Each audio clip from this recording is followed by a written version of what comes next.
पठानकोट में शेलिंग हुई कल, और पठानकोट से डलहौजी जो है वो काफ़ी नज़दीक पड़ता है कि डलहौजी की तरफ को ड्रोन्स की जो मूवमेंट है वो पाई गई। आज हमारे साथ एसडीएम डलहौजी अनिल भारद्वाज जी हैं। आज डलहौजी प्रशासन ने एक मीटिंग की है जो पाकिस्तान और भारत के साथ जो युद्ध छिड़ा हुआ है उस संदर्भ में प्रिकॉशनरी एक मीटिंग हुई है डलहौजी, जिसमें एयरफोर्स वालों ने, पुलिस ने और डलहौजी के तकरीबन सभी सरकारी दफ्तरों या म्युनिसिपल कमेटी वालों ने हिस्सा लिया और उसमें कई चीज़ें तय की गई कि आगे कैसे करना है। कहीं अगर तनावपूर्ण या दूसरी ऐसी कोई स्थिति आती तो उसके लिए क्या इंतजाम होने चाहिए। तो आइए इस बारे में एसडीएम साहब से पूछते हैं। एसडीएम साहब, आप बताइए, आज मीटिंग हुई है और उसमें क्या क्या निर्णय लिए गए। इसमें ये बेसिकली तो जो मीटिंग रखी थी हमने इसलिए रखी थी कि जैसे कि आपको मालूम है पठानकोट में शेलिंग हुई कल, और पठानकोट से डलहौजी जो है वो काफ़ी नज़दीक पड़ता है, और कल ही हमें ये सूचना भी प्राप्त हुई कि डलहौजी की तरफ को ड्रोन्स की जो मूवमेंट है वो पाई गई। तो उस संदर्भ में मिलिट्री, एयरफोर्स, पुलिस प्रशासन और जो अन्य जो सिविल एडमिनिस्ट्रेशन है उनके साथ एक इंटर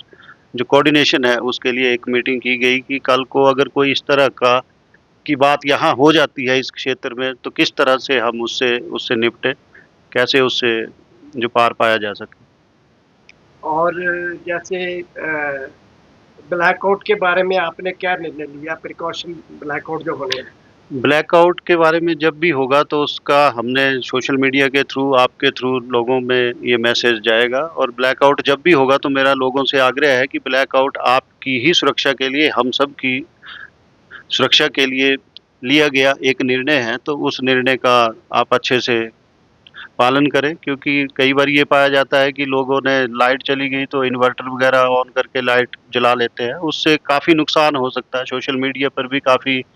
जो मैसेजेस आ रहे हैं, एक घर की लाइट ऑन होगी और उसी को अगर टारगेट करते हैं, साथ में जो 20-25 और जो मोहल्ला होगा उनको भी उससे नुकसान हो सकता है, क्षति हो सकती है। तो ब्लैकआउट जब भी होता है तो उसका तो मेरी ये अपील है आम लोगों से कि ब्लैकआउट का आप बिल्कुल पूर्णतः जो उसका उसका पालन करें। डलहौजी में जो पर्यटक आए हुए हैं या जो आएंगे तो उनके लिए आप क्या दिशा निर्देश तय किए आपने। उनके लिए भी मैं यही अपील करता हूँ कि वो भी जब ब्लैकआउट हो जाता है तो प्लीज़ अपने-अपने जिस-जिस होटल में वो ठहरे हैं, अपने उन होटलों में ठहरें, जाएँ, और अगर ट्रैफ़िक मूवमेंट करते भी हैं या यहाँ से बाहर जा रहे हैं या अंदर आ रहे हैं तो प्लीज़, अगर ब्लैकआउट के टाइम पे वो उनकी मूवमेंट होती है तो लो बीम के ऊपर भी अपनी जो व्हीकल है उसको ड्राइव करें। तो ये थे हमारे पास एसडीएम डलहौजी, जो बता रहे थे कि किस तरह जो इस जो अगर जो चल रहा है बातचीत, तो उसमें हमने कैसे अपने आप को सतर्क रखना है और अलर्ट रखना है।